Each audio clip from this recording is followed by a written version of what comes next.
मंत्रपाठः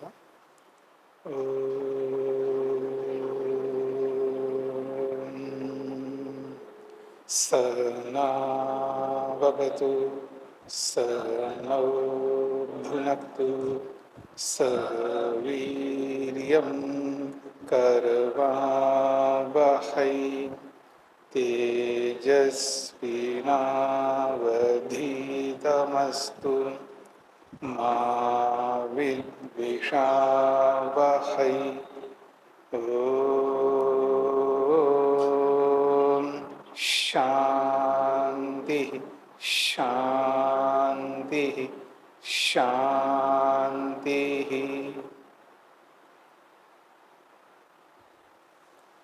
योग दर्शन की कक्षा संख्या 82 है। दूसरे पाद के 50वें सूत्र तक हमने विचार किया है।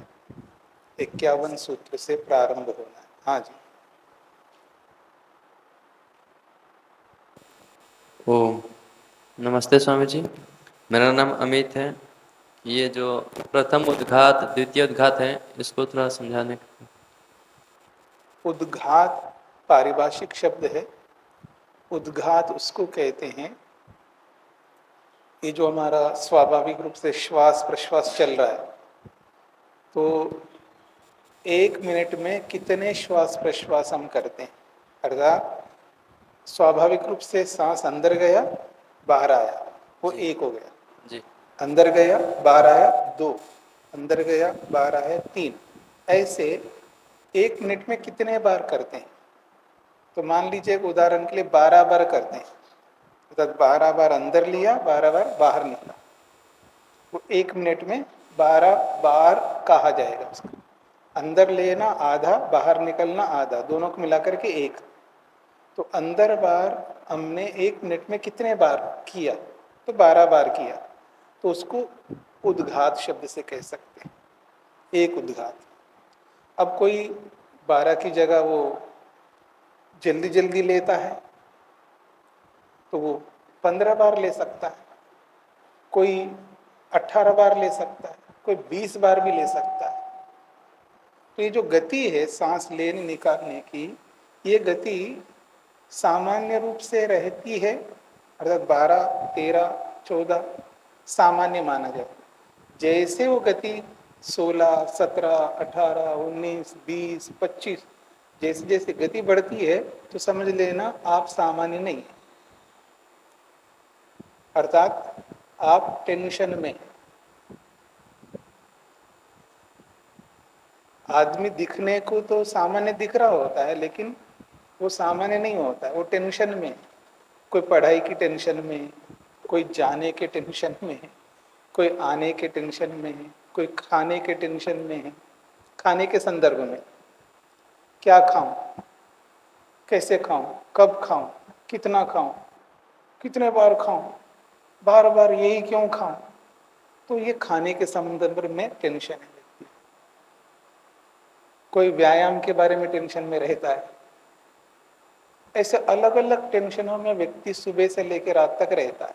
तो उसका जो टेंशन है, टेंशन का मतलब चिंता, उसकी जो चिंता है वो चिंता श्वास प्रश्वास को बढ़ा देती है।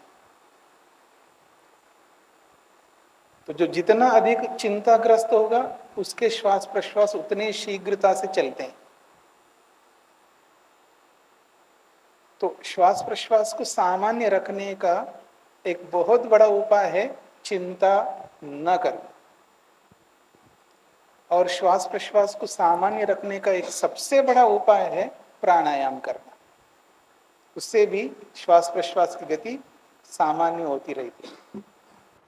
तो जो उद्घात शब्द आया ये पारिभाषिक है कि 1 मिनट में कितने बार आप श्वास प्रश्वास लेते हैं, वो एक उद्घात हो गया।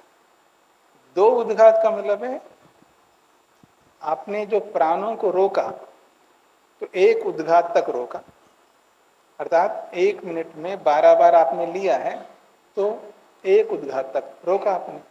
अभ्यास करते करते एक समय आएगा तो आप 2 उद्घात तक रोकेंगे, अर्थात लगभग 2 मिनट तक रोकेंगे। और कालांतर में अभ्यास इतना ज्यादा करता है तो 3 उद्घात तक रोक सकते हैं। अर्थात 3 मिनट तक रोक सकते, ऐसा। ये हो गया उद्घात। दूसरा ये भी होता है कि व्यक्ति सांस को रोका है, एक उद्घात भी नहीं रोका, मतलब आधा उद्घात रोका मान लीजिए, अर्थात आधा मिनट रोका, ठीक है। और अभ्यास करते करते करते उसका जो आधा उद्घात है वो भी एक प्रकार से मान लीजिए वो एक उद्घात है, क्योंकि उसका उद्घात कम है। अर्थात श्वास प्रश्वास लेने निकालने की जो गति है उसकी इतनी तीव्र है, जिसकी गति जितनी तीव्र होती है वो उतना ही कम रोकता है सांसों को। समझ रहे हैं आप मेरी बात? जो श्वास प्रश्वास लेने की जो गति जो बढ़ती है व्यक्ति की, वो रोकने की उसका जो सामर्थ्य वो कम होता जाता है, और श्वास प्रश्वास लेने की जो गति कम होता जाए तो आप सांस को रोकने का अधिक कर पाओगे। जैसे कोई पानी में जाता है, ठीक है ना, तो ज्यादा देर नहीं रुक सकता, जल्दी बाहर आ जाता है, ठीक है, क्योंकि उसकी जो सांस लेने निकालने की गति जो है वो तीव्र होती है। और कोई व्यक्ति कम गति में लेता है, अर्थात आराम से लेता निकालता है, उसकी गति कम होती जाती, वो देर तक पानी के अंदर रह सकता है, ऐसा। तो ये अभ्यास करने का विषय। स्पष्ट हो गया उद्घात? जी स्वामी जी। जैसे कि एक प्राणायाम कर रहे हैं 1 मिनट का, तो उसमें जो 12 उद्घात हैं उसको रोक दिए, तो एक ही प्राणायाम 2 मिनट का होगा तो उसको एक उद्घात मानेंगे सर? नहीं नहीं, 2 मिनट तक 2 उद्घाट हो गए ना उसका, नहीं, जैसे एक ही प्राणायाम को 2 मिनट तक किए तो वो 2 उद्घात हो गए। क्योंकि एक उद्घात का मतलब आप 1 मिनट में कितने बार सांस लेते हैं, वो एक उद्घात हो गया। और आपने 2 उद्घात तक रोका, 2 मिनट तक रोका, मतलब है 2 उद्घात तक रोका आपने, ऐसा। तो ऐसा हो सकता है कि एक प्राणायाम किए 1 मिनट का तो एक उद्घात हो गया, फिर कुछ समय मतलब श्वास को सामान्य करके दूसरा प्राणायाम किए तो द्वितीय उद्घात हो जाएगा? हाँ जी। जी। तो सांस को रोकने का जो सामर्थ्य है उस पर निर्भर करता है, और सांस लेने निकालने का जो स्वाभाविक सामर्थ्य है उस पर भी निर्भर करता है। जी। धन्यवाद स्वामी जी। और किसी को कुछ कहना है? तो आपको समझ में आ गया वीरासन का मतलब कैसे क्या होता है? तो पूछा क्यों नहीं आपने? हाँ जी।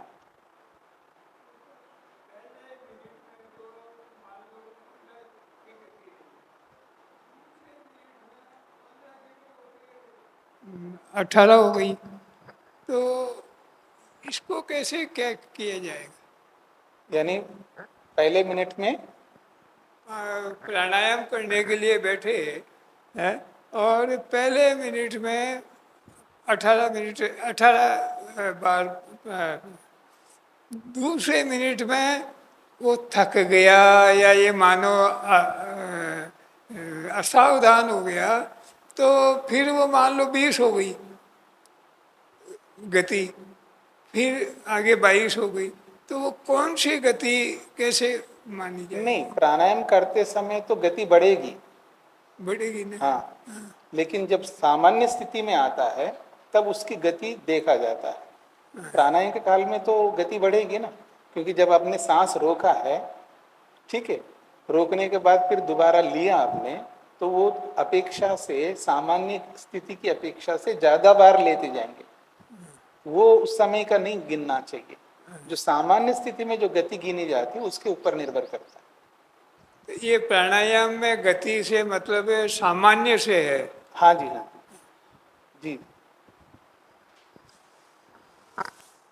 हाँ जी, बोलिए।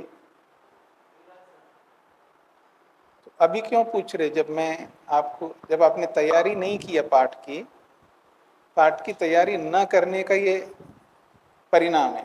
अगर आप पाठ की तैयारी करते हैं तो आपको जब पढ़ते समय आपको आए वहां पर, आपने सोचा ही नहीं, आप पूछ भी नहीं रहे, मैंने कहा कि आपको समझ में आया वीरासन, तब कहे नहीं आया, इसका मतलब आपने तैयारी नहीं किया, ठीक है। वीरासन बता दूं? जी स्वामी जी। वज्रासन में आ जाइए। हाँ जी, हाँ बताइए। थोड़ा इधर आना, मेरे को दिख नहीं रहा है। नहीं, एक पांव पूरा नीचे रहेगा वज्रासन में। हाँ, और फिर हाथ ऐसा रहेगा, ऐसा रहेगा और सीधा बैठेंगे आप। ये वीरासन। समझ में आ गया? और भद्रासन किसको कहते हैं?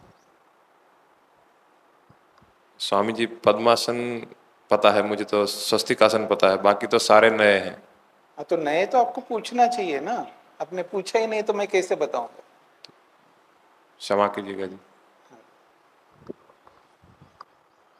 तो भद्रासन, वो जो लोग तितली आसन करते हैं ना, बैठना कैसे बैठते? तितली आसन मिला के रखना। हाँ, ये भद्रासन है।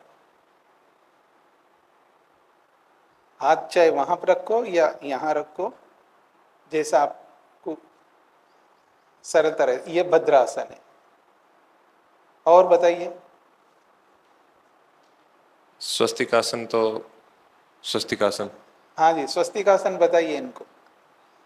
स्वस्तिकासन कौन बताएंगे? स्वस्तिकासन, हाँ, स्वस्तिक चिन्ह की तरह दिखेगा लगभग। एक पांव नीचे रहेगा, एक पांव जो है उसके ऊपर रहेगा, पूरा ऊपर आएगा, यहां तक आएगा। ये तो सुखासन नहीं होगा स्वामी जी? सुखासन में भी एक पैर वो ऊपर लेते हैं। सुखासन में पास पास में रहता है। स्वस्तिकासन में पूरा यहाँ पर है। एक नीचे रहेगा, एक पूरा ऊपर तक आएगा। ये जैसे ये बैठे, ये स्वस्तिकासन है। जी और सुखासन में पांव थोड़ा नीचे आएगा। जी। दंडासन। दंडासन दोनों पांव को लंबा करके बैठो, देखो वो बैठे, ये दंडासन है। सोपाश्रयम तो वो कुर्सी वाला। हाँ, पर्यंक भी हो गया। क्रौंच निषदनम। क्रोंच पक्षी की तरह बैठना है। क्रोंच पक्षी, वो आप उसको इमेज देखना पड़ेगा आपको। आपको पिक मोबाइल में देख सकते हैं आप।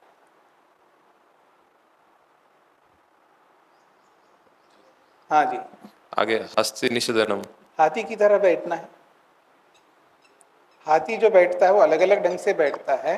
तो हाथी जो है दो पाँव को आगे ऐसे रखता है, ठीक है ना, और दो पाँव को ऐसे रखता है। दो पाँव ऐसे आगे रहेंगे, दो पाँव ऐसे ऊपर ऐसे रहेंगे। तो ऐसे वज्रासन में बैठ करके कोनी सटा देना, उस प्रकार समझे? हाँ, ऐसा आप कर सकते हैं। उष्ट्रासन भी उसी प्रकार। उष्ट्रासन बाहर आएंगे पाँव। जी। पूर्ण वज्रासन संभव था। उष्ट्रासन जो है, जैसे वज्रासन में बैठ गए और जी। पाँव बाहर, दोनों पाँव बाहर निकालना और दोनों हाथ ऐसे रखना जमीन पर कोहनी तक, उष्ट्रासन हो जाएगा। जी स्वामी जी धन्यवाद। थोड़ा थोड़ा अंतर कोई दूसरा बताएगा, थोड़ा सा अंतर रहेगा, लगभग स्थिति वही रहेगी। स्पष्ट हो गया? मैं एक बगल में बैठा। ये जो उष्ट्रासन आदि जो आसन है, इसमें तो मतलब कोई नहीं ऐसे हाथ जमीन पर टेका हुआ होगा, तो उसमें ध्यान कैसे होगा? Read caddis. वो रोगी व्यक्ति बैठ नहीं पाता है तो उसके हिसाब से वो बैठता है। अलग अलग रोग में कोई ऐसा सीधा नहीं बैठ सकता है, तो पाँव ऐसा करके ऐसे आराम लेकर के बैठता है ऐसा। वो रोगियों के लिए, स्वस्थ व्यक्ति के लिए नहीं। अब कोई पालती लगा करके नहीं बैठ सकता तो दंडासन करेगा, ठीक है। जी स्वामी। जो नीचे नहीं बैठ सकता है तो वो परिया अपने सोपाश्रय मतलब क्या कहते उसको, सोपाश्रय आसन करेगा। और बिल्कुल बैठ ही नहीं सकता है तो पर्यंक आसन करेगा, शिवासन में लेटेगा ऐसा। वो रोगों को ध्यान में रख करके, क्योंकि कोई बैठ ही नहीं सकता, जमीन पर बैठ नहीं सकता, कोई रोग है, तो फिर वो उकड़ू बैठेगा। क्रौंच निषेधनम का मतलब उकड़ू बैठना। जी, समसस्थासनम। जैसा आपको उचित लगता है, जैसे बैठने में आपको सरलता लगती है, वो समासन है। हाँ जी, आगे बढ़ो। ओम नमस्ते। हाँ जी, हाँ जी स्वामी जी, प्राणायाम के बारे में पूछना था। जी। जैसे हम सुनते हैं कि बाह्य प्राणायाम खास करके, तो उसमें जैसे श्वास को निकालना तो एकदम बोलते वमन करते ऐसे निकालना, और आप बता रहे कि आवाज़ नहीं आनी चाहिए, तो किस प्रकार करें हम, थोड़ा बताइए उसकी। तो मैं आपको कैसे बताऊं, वो जो प्रेग्नेंट लेडी होती है ना, उस वो कितने महीने के बाद उनको वमटिंग जैसा अनुभव होता है माता जी? तीसरी चौथे में जब उनको ऐसा आता है, आवाज आता है उस समय? आधी आवाज़ नहीं, तो इनसे पूछो। हाँ, थोड़ा सा जैसे सामान्य एकदम ऐसा आवाज आती ना, ऐसी नहीं आती है, थोड़ा ऐसा होता है। बिना आवाज के भी करते हैं आजकल के जो मॉडर्न लेडीज होती है ना, वो आवाज नहीं करती हैं। ये हमारे हाथ में है, आवाज करना, बिना आवाज करना। मैंने वो भी प्रयत्न किया था। एकदम निकालना है वमन की तरह, पर बिना आवाज के भी तो कर सकते हैं ना। मैंने किया पर पूरा श्वास नहीं निकलता, फिर बिना जैसे एकदम से झटके से नहीं निकालते ना, तो हाँ, पूरा तो श्वास आप नहीं निकलता है। आपको हवा निकालना है ना, तो आप नहीं, तेजी। आवाज निकालने की बात नहीं, पर कैसे किया जाए सही पद्धति, आप योगा में तो अभी अधिक। नहीं बता सकता हूँ ना भाई। अच्छा। तो उसके लिए आप प्राणायाम शिविर करो तो आपको पता लग जाए कैसे किया जाता है। प्राणायाम शिविर भी करते हैं हम, तब आपको पता लगे कैसे करना होता है। ठीक है। दूसरा प्रश्न कि प्रयत्न सही थी, मतलब शरीर को ही वो रखना है शांत, की मन से भी कैसे। नहीं, शरीर ये आसन तो शारीरिक है ना, तो शरीर संबंधी प्रयत्न को रोकने के लिए कहेंगे ना। और मन को भी शांत करना है, वो तो मानसिक है, वो प्रत्याहार में आएगा, धारणा में आएगा। वो जैसे अच्छा। प्रत्याहार करेंगे तो इंद्रियों को रोक रहे हैं हम लोग प्रत्याहार में, ठीक है। और धारणा में मन को रोक रहे हैं, मन को शांत कर रहे हैं, वो अलग में आएगा। आसन में तो केवल शारीरिक ही आएगा। तो ये आसन के लिए ये प्रयत्न सही थी। हाँ जी, आसन के विषय में तो बताया अच्छा, जी। ठीक है, धन्यवाद। हाँ जी, आगे बढ़ो। 3 प्राणायाम हो गए। बाह्य आभ्यंतर विषयाक्षेपी चतुर्थ, ये चौथा प्राणायाम। देश काल संख्या भी बाह्य विषय परिदृष्ट आक्षिप्त। देश काल और संख्या, देश काल और संख्याओं से बाह्य विषय, बाह्य प्राणायाम जब करते हैं बाहर सांस रोकने का, तो देश को ध्यान में रखते हुए, काल को ध्यान में रखते हुए, संख्या को ध्यान में रखते हुए, जब बाह्य प्राणायाम के द्वारा परिदृष्टा अनुभव करते हैं हम कितनी देर तक रोका, रोक लिया, उसके बाद फिर लेने की इच्छा हो रही है तो क्या करना, आक्षिप्त, उसको आक्षेप करना, अर्थात उल्टा बाहर धक्का देना, उसको अंदर जाने नहीं देना। आक्षिप्त का मतलब है जैसे अंदर लेने की इच्छा हो रही है, अंदर नहीं लेना, उसको आक्षेप करना, अर्थात उसको धक्का देके फिर बाहर ही रोकना है उसको। फिर अंदर जाने की इच्छा हो रही है, फिर धक्का दे करके फिर बाहर रोकना। ऐसे 1 बार, 2 बार, 3 बार सामर्थ्य के अनुसार। इसका नाम है आक्षिप्त, आक्षेप करना, अर्थात उसको धक्का देना, उसको बाहर धकेलना, अंदर जाने नहीं देना। ये कब, जब बाह्य प्राणायाम के माध्यम से जब सांस बाहर निकाल के बाहर रोका, सामर्थ्य के अनुसार रोका, अब सामर्थ्य पूरा हो गया, अब अंदर रहने की इच्छा हो रही है, तब अंदर ना लेकर के उसको बाहर ही फेंकना, बाहर ही आक्षिप्त करना, ये एक बात है। तथा, तथा का मतलब है अब 1 बार 2 बार आपने किया, कब तक करोगे, सामर्थ्य है ना व्यक्ति का। 1 बार आपने बाहर फेंका तो वो बहुत देर तक नहीं रोकोगे, थोड़ा सा रुकोगे, फिर उसके बाद फिर और दोबारा इच्छा होती है एकदम लेने के, फिर थोड़ा सा और धक्का देकर बाहर ही उसको रोका। तो 1 बार कर सकता है व्यक्ति, 2 बार कर सकता, अभ्यास के अनुसार 3 बार कर सकता। फिर उसके बाद सामर्थ्य ही नहीं बाहर फेंकने का, फिर आराम से धीमी गति से अंदर भर लिया। तो तथा आभ्यंतर विषय परिदृष्ट, फिर आभ्यंतर, अंदर प्राणों को भर लिया, अंदर रोक लिया। तो आभ्यंतर प्राणायाम में अंदर लेकर के जब रोक लेते हैं, उसको अनुभव कर लिया है, परिदृष्ट एहसास किया, मैंने रोक लिया जितना रोकना है। अब उसके बाद आप अंदर के प्राण को बाहर निकालना चाहते हैं, तो कह रहे हैं आक्षिप्त, बाहर नहीं निकालना, और धक्का दे करके अंदर और ले लेना थोड़ा। बाहर निकालने की इच्छा हो रही है ना अंदर के प्राण को, उसको रोकना है, बाहर के प्राणों को और धक्का दे करके और अंदर ले लेना। ऐसे 1 बार, 2 बार, 3 बार, जितना सामर्थ्य किया। तो बाहर निकाल के बाहर ही रोकना, उसको 1 बार, 2 बार, 3 बार और निकाल करके बाहर ही रोकना। स्पष्ट हो रहा है? मतलब हमने बाहर निकाल के बाहर रोका, अंदर लेने की इच्छा हो रही है, अंदर नहीं लेना है।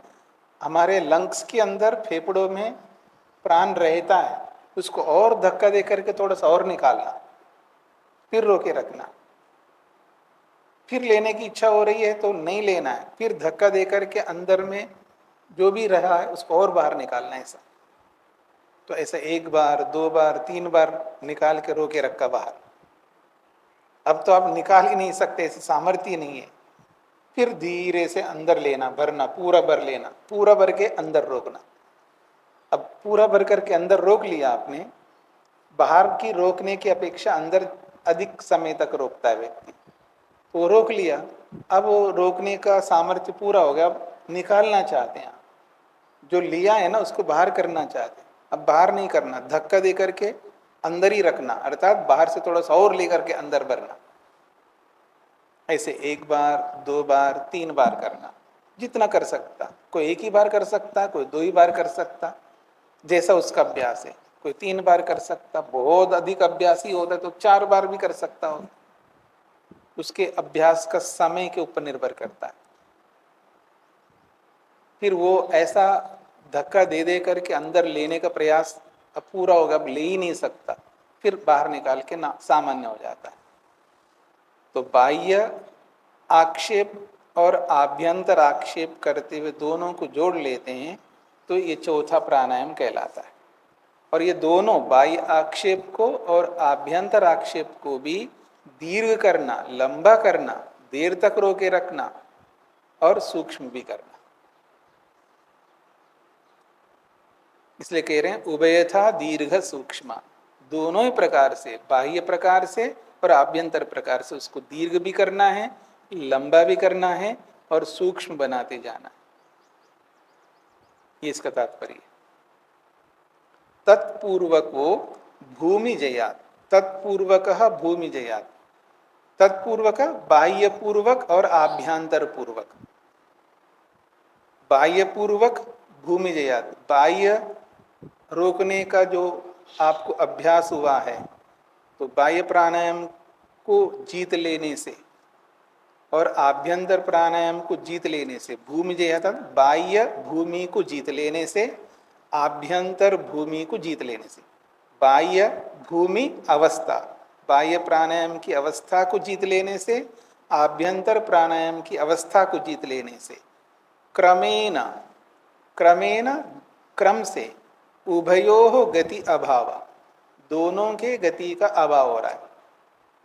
बाह्य भूमि को जीत लिया, फिर उसको बाहर रोके रखा, ऐसा। फिर अंदर ले लिया, उसको जीत लिया, फिर दोबारा अंदर लेकर के फिर दोबारा रोके रखना, ऐसा। तो उभयोः गति अभाव, दोनों की गति को रोक लेना चतुर्थः प्राणायाम, ये चौथा प्राणायाम कहलाता है। ठीक हो गया? हाँ जी, बोलो। ओम नमस्ते स्वामी जी।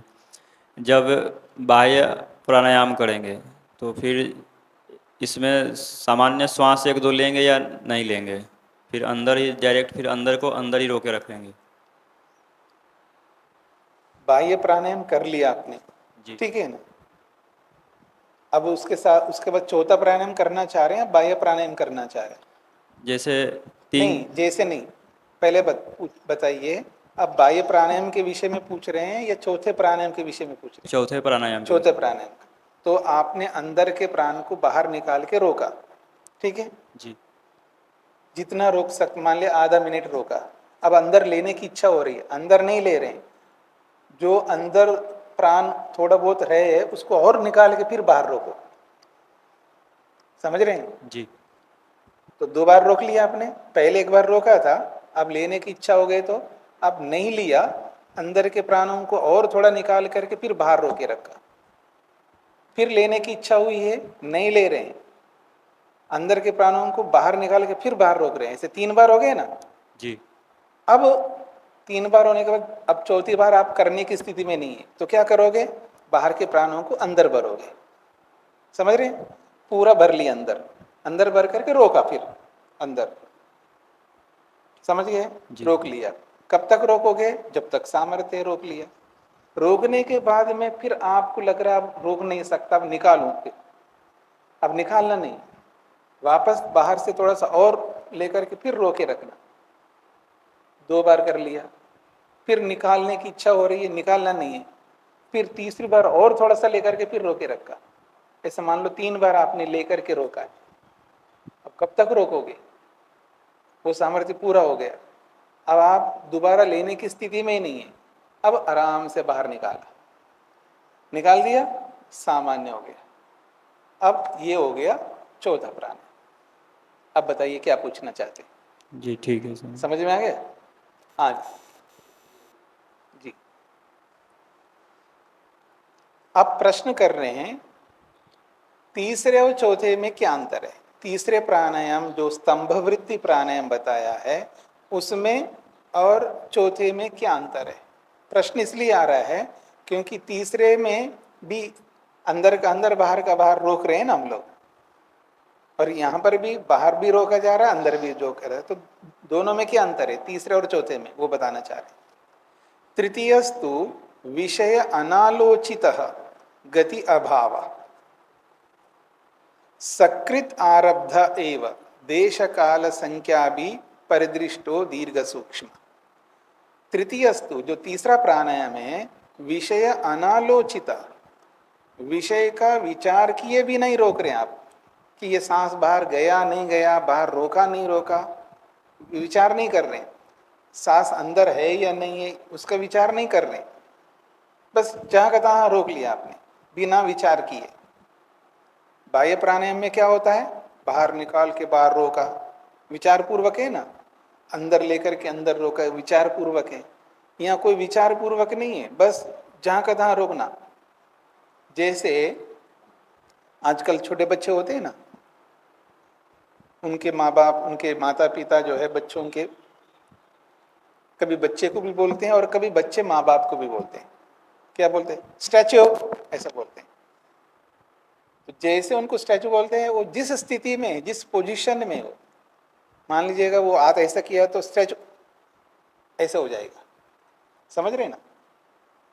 तो वो जिस स्थिति में है उसी स्थिति में उसको स्टैच्यू का मतलब है वहीं का वहीं स्टिल हो जाओ, हिलना नहीं, डुलना नहीं, खुजलना नहीं, खांसना नहीं, बिल्कुल एकदम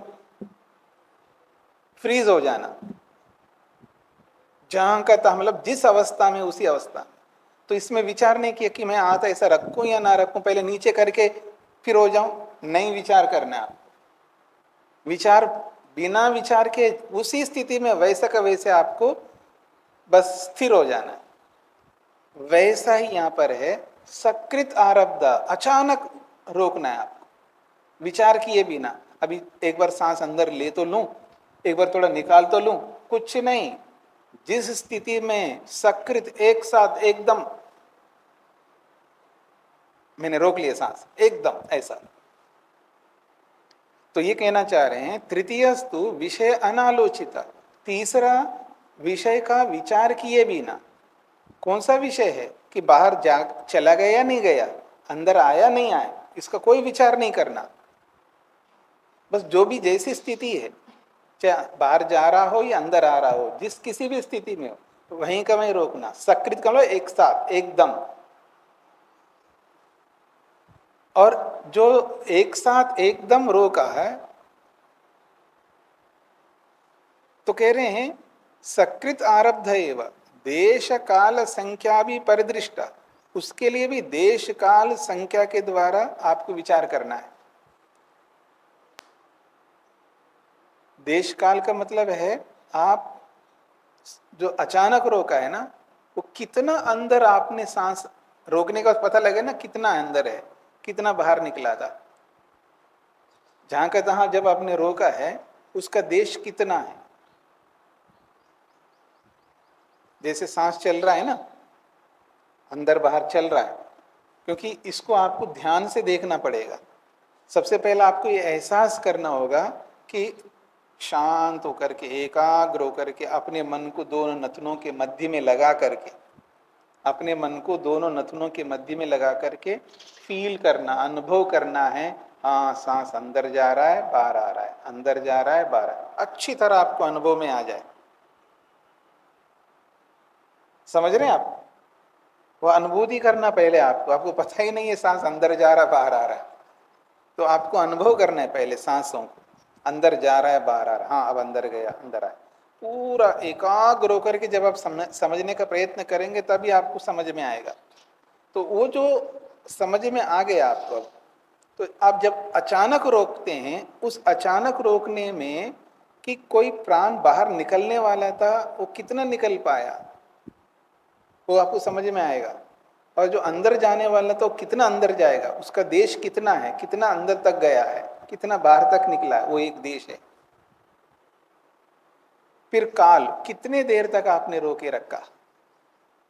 फिर संख्या, कितने बार रोके रखा, जो बाह्य प्राणायाम के साथ है, जो आभ्यंतर प्राणायाम के साथ है, और जो स्तंभ वृत्ति के उसके साथ, तीनों के साथ देश काल संख्या के द्वारा परिदृष्टा अनुभव किया आपने कि मैंने इतना रोके रखा, इतना समय तक रोके रखा, इतने देश तक रोके रखा।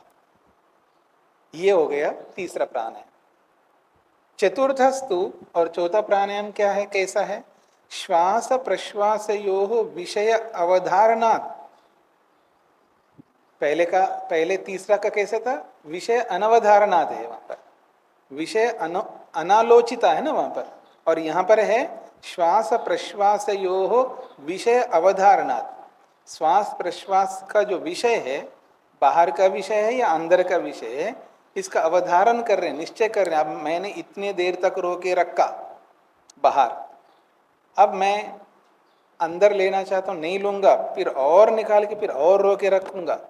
अब मैं इतने देर तक रोके रखा, फिर अंदर लेने की इच्छा हो रही है, नहीं लूंगा, फिर और निकाल के और रोका, इतने देर तक रोका। निर्धारण हो रहा है ना वहां पर। तो कह रहे हैं विषय अवधारणात्, विषय का निश्चय के माध्यम से, क्रमेण भूमि जयात्, क्रम से भूमि का अवस्था को विजय कर लेने से, अर्थात बाह्य भूमि को जीत लिया पहले, फिर आभ्यंतर भूमि को जीत लिया, ऐसा क्रम से।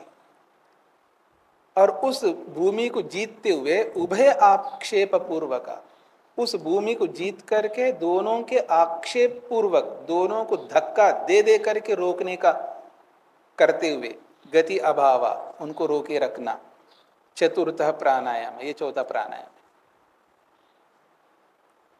पंक्ति को समझ लीजिएगा। विषय अवधारणात् क्रमेण,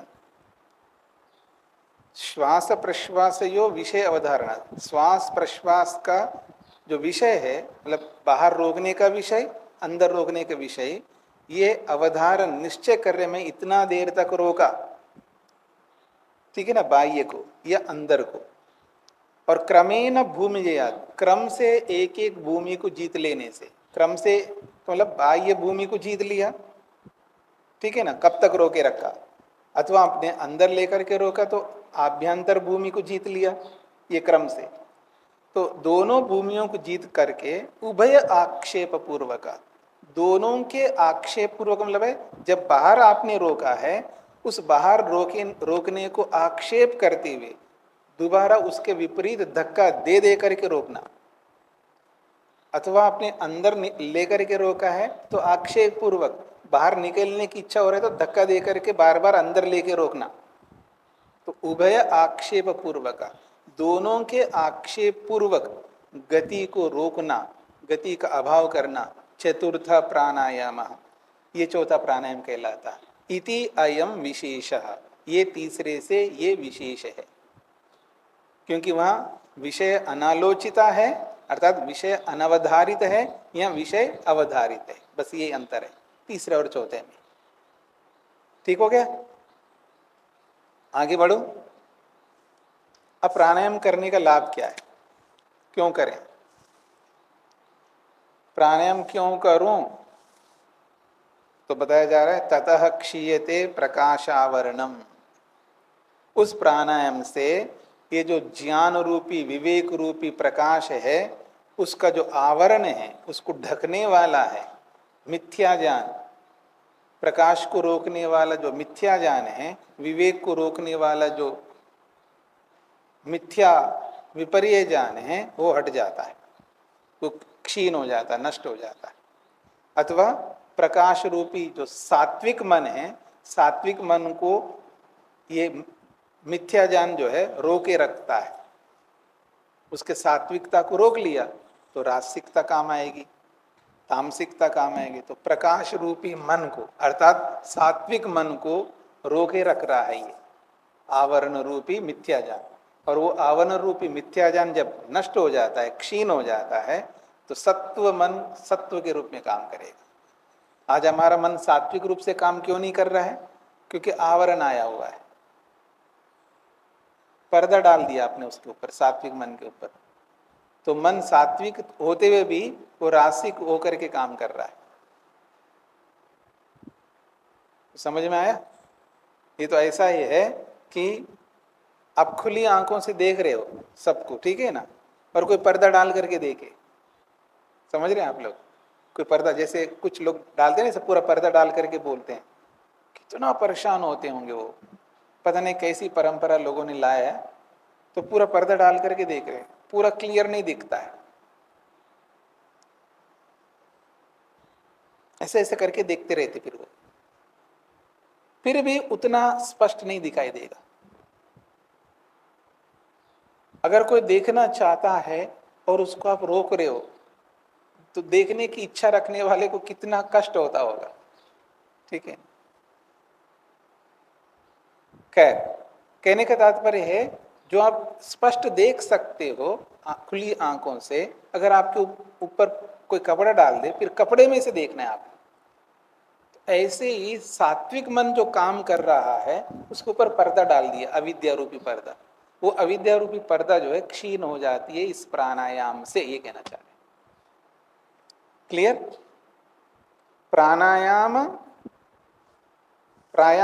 प्राणायामान अभ्यस्यतः अस्य योगिनः, प्राणायामान अभ्यस्यतः अस्य योगिनः, प्राणायामों का अभ्यास करने वाले इस योगी के विवेक ज्ञान आवरणीयम कर्म क्षीयते।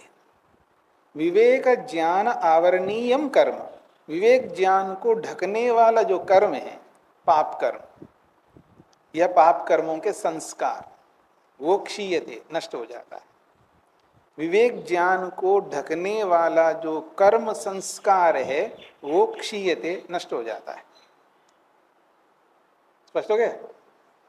यत् तद आचक्षते, इस संदर्भ में कुछ आचार्य कहते हैं, महामोहमयेन इंद्रजालेन प्रकाशशीलं सत्वम आवृत्य तदेव अकार्ये नियुङ्क्ते इति।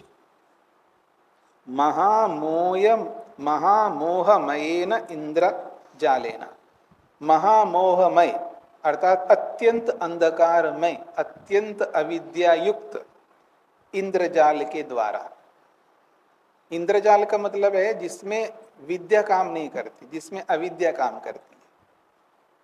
जैसे ये जो माया जाल करते हैं ना लोग, क्या बोलते हैं आप उसको? हाँ, जादू। जादू में क्या होता है? अविद्या होती है। आपको दिखा कुछ रहे हैं, होता कुछ होता है। देखो, कपड़ा दिखाते ऐसे ऐसे से करते, ऐसे से करते, और उसमें से कबूतर निकल के आता है। समझ रहे हैं आप? दिखाते कुछ है, होता कुछ है। समझ रहे हैं ना? वो उसको इंद्रजाल कहते हैं। ऐसे महामोहमय इंद्रजाल अर्थात अत्यंत अंधकार रूपी, अत्यंत मूर्खता रूपी इंद्रजाल के द्वारा, अत्यंत मोह रूपी, अत्यंत मूर्खता रूपी इंद्रजाल के द्वारा प्रकाशशीलम सत्वम, प्रकाशशील अर्थात सात्विक मन, सत्वम या मन, सात्विक मन, उस सात्विक मन को आवृत्य ढक करके वो महामोह मह रूपी इंद्रजाल तदेव अकार्ये नियुक्ते, उसी न करने योग्य कार्य में उस मन को लगा देता है जिसको नहीं करना चाहिए। अकार्ये, तदेव अकार्य, उसी न करने योग्य कार्य में उस मन को नियुक्ते लगा देता है। कौन? महामोहमय रूपी इंद्रजाल। स्पष्ट हो रहा है? तद अस्य प्रकाशावरणम कर्म, तद अस्य इस योगी के प्रकाशावरणम कर्म, ये जो प्रकाश सत्वरूपी प्रकाश को ढकने वाला कर्म रूपी संस्कार है, वो संस्कार क्या करता है? हमको संसार निबंधनम, वो हमें संसार में बांध करके रखने वाला कर्म है। हमें संसार के अंदर बांध के रखता है, वो संसार से बाहर निकलने नहीं देता है। संसार निबंधनम कर्म, संसार में बांधने वाला वो कर्म है जो कि प्रकाशावरणम, वो सत्व को ढकने वाला है वो। और वो प्राणायाम अभ्यासात, प्राणायाम के अभ्यास से, प्राणायाम कर करके जब अभ्यास करता है, दुर्बलम भवति, वो कर्म रूपी संस्कार दुर्बल होता है प्राणायाम से। और इतना ही नहीं, दुर्बल ही नहीं होता है, प्रतिक्षणम क्षीयते, प्रत्येक क्षण कमजोर होता जाता है। जैसे जैसे प्राणायाम करता जाओ वैसे वैसे वो कमजोर होता जाता है। तथा च उक्तम, इसीलिए किसी ऋषि ने ये बात, बड़ी बात कही है, तपो न परम प्राणायामात, प्राणायाम से बढ़कर कोई तप नहीं है। ये प्राणायाम की प्रशंसा है, ये स्तुति वाक्य है। इसको कहते हैं अर्थवाद। अर्थवाद में दो मुख्य प्रमुख होते हैं, एक स्तुति वाक्य होता है, एक निंदा वाक्य होता है, उसको अर्थवाद कहते हैं। अर्थवाद का मतलब ये होता है किसी कार्य में आपको प्रवृत्त करने के लिए उसकी विशेष प्रशंसा करना। अर्थवाद को समझ लीजिएगा। अर्थवाद में एक निंदा वाक्य भी होता है, एक स्तुति वाक्य होता है। मैं स्तुति वाक्य की बात कर रहा हूं। किसी विशेष कार्य में आपको प्रवृत्त करने के लिए, उस कार्य के लिए, उस कार्य की विशेष स्तुति करना। अब आपको प्राणायाम, आपसे प्राणायाम करवाना है, तो आपको उस प्राणायाम में प्रवृत्त करना, तो मैं उस प्राणायाम की प्रशंसा कर रहा हूं। क्या कर रहा हूं? अरे दुनिया में प्राणायाम से बढ़कर तप नहीं है। अगर आपने प्राणायाम किया ना तो समझ लेना आपका बेड़ा पार होगा। ये उस प्राणायाम की स्तुति है। इसका ये मतलब नहीं है कि प्राणायाम से अतिरिक्त और कोई ऐसा है ही नहीं है। जब तपस्या की बात आएगी तो तप को भी कहेंगे, तप से बढ़कर तप कोई नहीं है, अहिंसा से बढ़कर कोई तप नहीं है। तो मतलब जिस विषय में आपको प्रवृत्त करवाना चाहते हैं तो उसकी स्तुति किए भी ना आप, हम तो चिकने घड़े हैं ना, इतने आसानी से हम स्वीकार नहीं करते, उसकी बहुत बड़ी प्रशंसा करनी होती है। तो इसको कहते हैं अर्थवाद। और किससे निवृत्त करना हो आपको, किसी से आपको हटाना हो, तो उसकी बहुत बड़ी निंदा करनी पड़ेगी। उसको इतनी निंदा, उसको उसके बारे में इतना निंदा, देखो संभल जाओ, नहीं संभलोगे ना तो गर्दन कट के नीचे गिरेगा आपका। अगर आप संभलोगे नहीं तो आपका गर्दन कट के नीचे गिरेगा।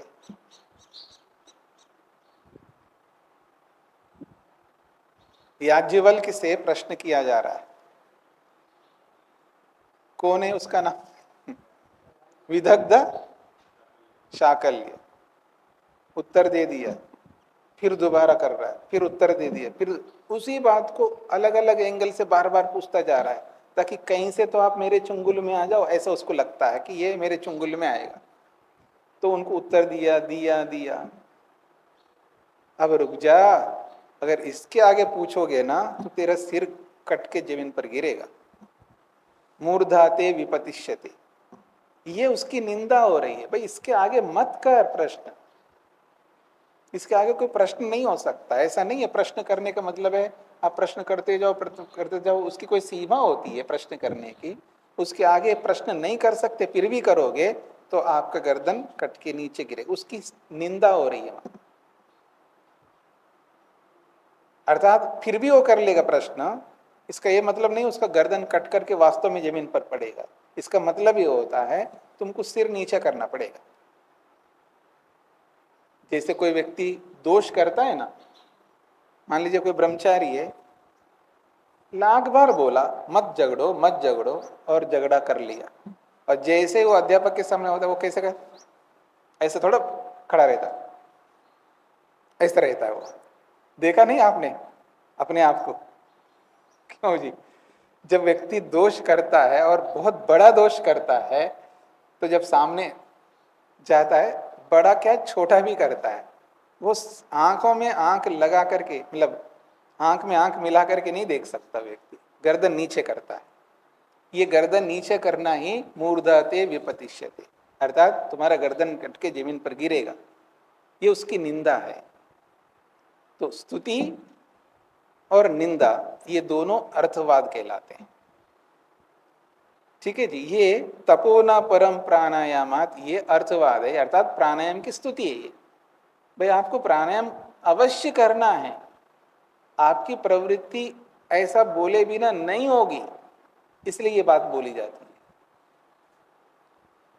फिर कहते हैं ततः विशुद्धि ही मलानाम दीप्तिश्च ज्ञानस्य, ततः उस प्राणायाम को कर लेने से मलानाम विशुद्धि, मल जो है हट जाते हैं, शुद्ध हो जाता है व्यक्ति। दीप्तिश्च ज्ञानस्य, और ज्ञान की दीप्ति बढ़ती है, अर्थात ज्ञान वर्धन होता है, ज्ञान बढ़ता जाता है। प्राणायाम से ज्ञान भी बढ़ता जाता है और मल भी हटने लगते हैं। ये प्राणायाम का बहुत लाभ है।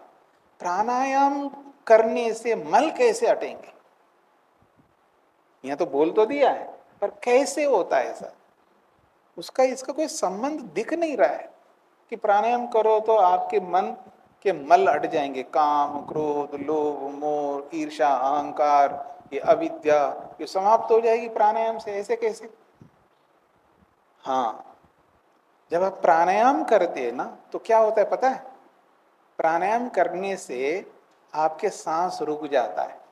जब आपका सांस रुकता है ना, आपका मन ठिकाने पे आता है, भाग रहा था इधर उधर, बेचैन हो रहा था, आपका मन चंचल हो रहा था, आपका मन रुक नहीं रहा था, आपके मन में खलबली मच रही थी, आपके मन में क्षोभ पैदा हो रहा था, और जैसे आपने प्राणायाम किया मन एकदम शांत होता है। जब मन शांत होता है तो शांत मन एकाग्र होता है। जैसे एकाग्रता आप लाओगे मन को शांत करके, तो जो आपके अंदर जो दोष है ना वो दिखाई दे, वास्तव में ये दोष है, इसको हटाना है मेरे को। अब आपको मैं बोलूं ये गलत बात है, अब झुक करके नहीं बैठना, समझ में नहीं आता आदमी फिर भी झुक करके बैठेगा, लेकिन जब एकाग्रता से बात सुनेगा, ध्यान से सुनेगा, सावधानी से सुनेगा, तो उस समय विवेक काम कर रहा होता है। उस विवेक से वो क्लिक हो जाता है, अर्थात वो एकदम अपने मन में बैठ जाती है वो बात, और उसको फॉलो करता है व्यक्ति। समझ रहे मेरी बात को? ऐसे चलते फिरते आप उपदेश सुनोगे ना, बैठेगा नहीं मन में। इसलिए विद्यार्थी के लिए शास्त्रकारों ने क्या कहा, धर्म ग्रंथ पढ़ेंगे ना आप, आगे चल करके पता लगेगा कि कैसे पढ़ना होता है, कैसे बैठना होता है, कैसे पढ़ना होता है। तो जब व्यक्ति सावधानी रखता है, एकाग्रता रखता है, वो आसानी से वो समझ में आती है बात, और दोष दूर करने में सरलता होती है। तो प्राणायाम कर लेने से मन एकाग्र होता है, क्योंकि सांस और मन, प्राण और मन साथ साथ रहते हैं। प्राणों को रोकते मन इधर उधर नहीं जा सकता, क्योंकि मन रुक नहीं रहे जी, मन पता नहीं कहाँ कहाँ जा रहा है, अर्थात कहाँ कहाँ के बारे में सोचता जा रहा है। ऐसे फालतू की चीज पता नहीं, ध्यान में बैठता हूँ तभी पता नहीं कैसे कैसे विचार आते हैं, क्योंकि खाली बैठे हो ना वहां पर।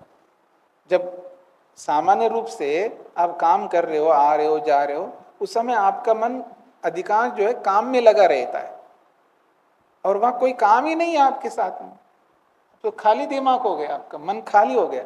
तब अब खाली तो आप रह ही नहीं सकते।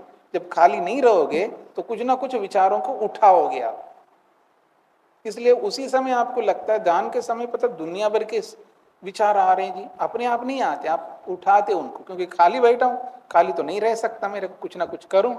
ईश्वर में मन है ही नहीं, ईश्वर में रुचि नहीं है, ईश्वर में श्रद्धा नहीं है, ईश्वर में आकर्षण नहीं है, और ऊपर से आलस्य आ रहा है, तंद्रा आ रही है, तो फिर आप सावधान ही नहीं है। तो उस स्थिति में आप जो भी आपको बताए जाएंगे सिर तो हिलाते जाओगे, हाँ जी समझ में आ गया, आगे भी बोलोगे, और समझ में ना है तो भी आप बोलोगे समझ में आ गया। इसलिए आप ऐसे कितने बार सुनते रहो, बैठेगा नहीं दिमाग में।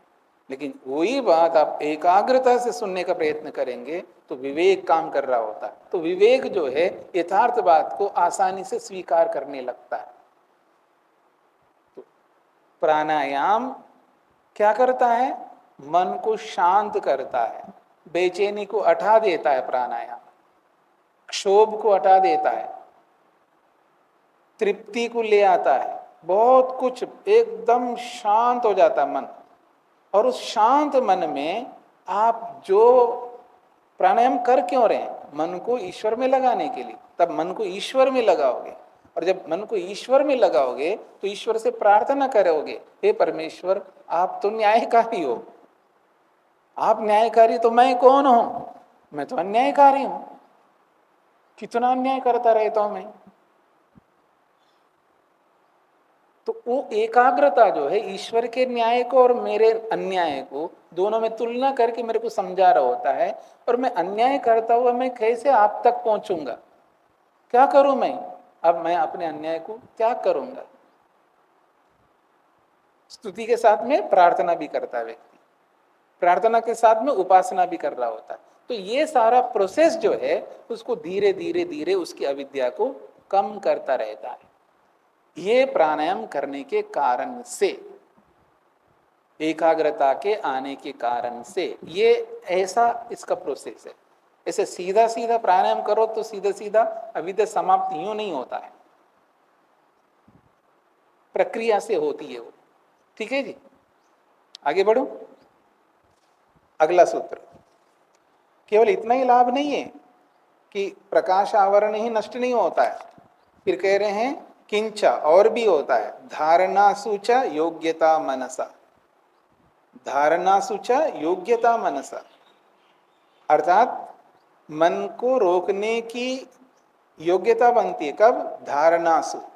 यदि अपने मन को धारणाओं में लगाते हैं, अर्थात क्योंकि प्राणायाम किया है तो मन आपके कंट्रोल में आ गया, मन आपके अधिकार में आ गया, मन इधर उधर नहीं भगा रहे हो, मन को आप पकड़ के रखा है। उस पकड़े हुए मन को किसी जगह पर, किसी धारणा स्थल पर लगाते हैं। धारणा सूचक मतलब धारणाओं में, मतलब भ्रिकुटी में, नासिका के अग्रभाग में, हृदय में, कंठ में, नाभि में, किसी एक धारणा पर मन को रोकने का सामर्थ्य आसानी से प्राप्त हो जाता है। तो इसलिए कह रहे हैं धारणाओं में मन को रोकने की योग्यता बनती है, धारणा स्थलों में मन को टिकाने की योग्यता आती है। किससे? प्राणायाम से। ये दूसरा लाभ है। प्राणायाम अभ्यासाद एव, प्राणायाम के अभ्यास से ही ये होता है। प्राणायाम का अभ्यास ना करो तो धारणाओं में मन को रोकने का वैसा नहीं होगा जैसा प्राणायाम करके होता है। प्राणायाम के अभ्यास से ही धारणाओं में मन को लगा के रोकने का सामर्थ्य उत्पन्न होता है। और प्राणायाम कौन है? बता चुके हैं, प्रच्छर्दन विधारणाभ्याम व प्राणस्य। बाहर फेंक करके बाहर रोकना हो उसको प्रच्छर्दन कहते हैं, और अंदर लेकर के रोकना हो उसको विधारण कहते हैं। तो प्रच्छर्दन और विधारण के रूप में प्राण को प्रच्छर्दन के माध्यम से, विधारण के माध्यम से रोक लेने से धारणाओं में मन को टिकाए रखने की योग्यता बनती है। ये इसका तात्पर्य। ठीक हो गया? 4 अंग पूरे हो गए, 5वां अंग प्रस्तुत कर रहे हैं। अथ कह प्रत्याहार। प्रत्याहार किसको कहते हैं? अथ कह प्रत्याहार। प्रत्याहार किसको कहते हैं? स्व विषय असंप्रयोगे चित्त स्वरूप अनुकार इव इंद्रियाणाम प्रत्याहार। स्व विषय असंप्रयोग का मतलब है इंद्रियों का स्व विषय, इंद्रियों का अपने अपने विषयों के साथ असंप्रयोगे, संबंध ना होने पर, इंद्रियों का अपने अपने विषयों के साथ संबंध ना होने पर चित्त स्वरूप अनुकार इव, मन के स्वरूप के अनुसार, अर्थात मन का स्वरूप क्या है जी? शांत है। जैसे मन शांत है उसी के समान इंद्रियाणाम, इंद्रियां भी शांत हो जाती हैं। तो इंद्रियों का शांत होना ही प्रत्याहार है। कब प्रत्याहार होगा? जब इंद्रियां अपने अपने विषयों के साथ संबंध नहीं रखती हैं, तब चित्त के समान ही बन जाती हैं, तब इंद्रियों को प्रत्याहार कहते हैं। ऐसे इंद्रियों को प्रत्याहार कहते हैं जब वो अपने अपने विषयों के साथ संबंध नहीं करती हैं। जब अपने अपने विषयों के साथ संबंध नहीं करती हैं, अपने अपने विषयों के साथ नहीं जुड़ती हैं, तो मन के समान हो जाती हैं। तो इंद्रियां जब मन के समान होती है उसी का नाम प्रत्याहार है। कुछ स्पष्ट हो गया? इंद्रियां अपने अपने विषयों के साथ नहीं जुड़ती हैं। जब इंद्रियां अपने अपने विषयों के साथ नहीं जुड़ती हैं तब कैसी होती हैं? चित्त स्वरूप अनुकार इव, जैसा मन होता है वैसे बन जाती हैं। मन कैसा रहता है? शांत रहता है। ठीक है ना? उसका स्वभाव ही शांत रहना है, तो मन के समान शांत हो जाती है। तो मन के समान इंद्रियां जब शांत होती हैं उसी का नाम प्रत्याहार है। ठीक हो गया? स्व विषय संप्रयोग अभावे, अपने अपने विषयों के साथ संप्रयोग, जुड़ने का न होने पर, अर्थात अपने अपने विषयों के साथ इंद्रियां न जुड़ने पर, चित्त स्वरूप अनुकार इव, चित्त स्वरूप अनुकार इव, जैसा चित्त का स्वरूप है शांत, उसी के समान इंद्रियां भी शांत हो जाती हैं। अर्थात चित्त निरोधे चित्तवत निरुद्धानि इंद्रियानि। चित्त निरोधे, मन को रोक लेने पर, जैसे मन को रोक लेने पर मन रुक जाता है, ऐसे इंद्रियां भी रुक जाती हैं। क्यों रुक जाती है? क्योंकि अपने अपने विषयों के साथ नहीं जुड़ती हैं। अब कह रहे हैं न इतर इंद्रिय जैवत उपायांतरम अपेक्षन्ते। इतर इंद्रियवत, इतर इंद्रिय जैवत, जैसे कोई व्यक्ति एक इंद्रिय को जीतने के लिए मेहनत करता है, कोई उपाय अपनाता है। हाँ जी ये चॉकलेट खाना, नहीं जी मैंने नहीं खाना, मैंने छोड़ दिया। हाँ जी ये हलवा खाना, नहीं जी मेरे को नहीं खाना, मैंने छोड़ दिया। हाँ जी ये खीर खाना, नहीं जी मैंने छोड़ दिया। तो आपने बहुत मेहनत किया है मीठा ना खाने का, ठीक है ना? जब जब आपके सामने ऑफर आता गया और आपने रोकते गए रोकते गए रोकते, तो जैसे रसना इंद्रिय को रोकने के लिए आपने बहुत मेहनत किया, ऐसे अब आँख को रोकने के लिए, गंध को रोकने के लिए, शब्द को रोकने के लिए, ऐसे अलग अलग आपको उपायों को अपनाने की जरूरत नहीं है। फिर क्या करो? मन को रोक लो। मन को रोकते ही इंद्रियां भी रुक जाएंगी। एक को रोक लो तो सब रुक जाएं। अगर एक को ना रोक करके आप एक एक इंद्रिय को रोकने के पीछे लगोगे तो अलग अलग उपायों को अपनाना पड़ेगा। मतलब रसना को रोकने के उपाय अलग होंगे, रूप को रोकने के उपाय अलग होंगे, समझ रहे हैं? और गंध को रोकने के उपाय अलग होंगे, शब्द को रोकने के उपाय अलग होंगे। जैसे कोई शब्द को रोकता है, परेशान हो रहा हूं, देखो क्या करूं मैं, इतनी आवाजें आ रही, मैं पढ़ूं कैसे? रोको, रुई लगा लो, कुछ नहीं सुने दे। एक उपाय अपना है ना, तो कानों को रोकने के लिए रुई अपना है। क्या करूं जी, बार बार उधर देखने की इच्छा हो रही है, खिड़की बंद कर लो, दिखेगा नहीं। उपाय अपना है ना अपने, ऐसा। तो एक एक इंद्री को अपना रोकने के लिए अलग अलग उपायों को अपनाते जा रहे हो ना, ऐसे अलग अलग उपायों को अपनाने की जरूरत नहीं है। क्या करो, एक को रोक लो, सब रुक जाएंगे, ये इसका तात्पर्य है। अब एक उदाहरण से समझा रहे इसी बात को। यथा मधुकर राजम मक्षिका उत्पतंतम अनुत्पतंती निविशमानम अनुनिविशंति। जैसे मधुकर राजम, मधुकर राज का मतलब होता है रानी मक्खी। रानी मक्खी बिंदास, रानी का मतलब आपको समझना, रानी होती कैसी है, ठीक है ना। रानी मक्खी का अपना उसका रुतबा होता है। वो नाव देखती है ना, ताव देखते रुर एकदम उड़ जाती है, उसके उड़ते ही उसके पीछे पीछे बाकी मक्खियां उसके जो अंतर्गत हैं। हाँ याद रखना, पूरे मधुमक्खी का छत्ता जो होता है वो बहुत बड़ा है, मान लीजिएगा। उसमें एक ही रानी मक्खी नहीं होती, बहुत सारी रानियां होती हैं। तो अगर उसके मेरे नीचे इतने सारे बच्चे हैं, तो अगर मैं चल पड़ूं तो ये भी चल पड़ेंगे, ऐसा नहीं हो सकता मैं चल पड़े या बैठे रहे, ये नहीं हो सकता। तो रानी मक्खी के उड़ते ही उसके बाकी मक्खियां जो है ना उसके पीछे पीछे डुर्र उड़ जाएंगी, उसके पीछे पीछे चलेंगे। राजा आगे, सैनिक पीछे, ऐसे रानी आगे और उनकी सैनिक जो है पीछे पीछे। और वो जहां बैठेगी ना रानी मक्खी, उसके इर्द गिर्द बैठेंगी। और जिस फूल में तो बैठेंगी रानी मक्खी, वो रस मजे से रस ले रही होती है।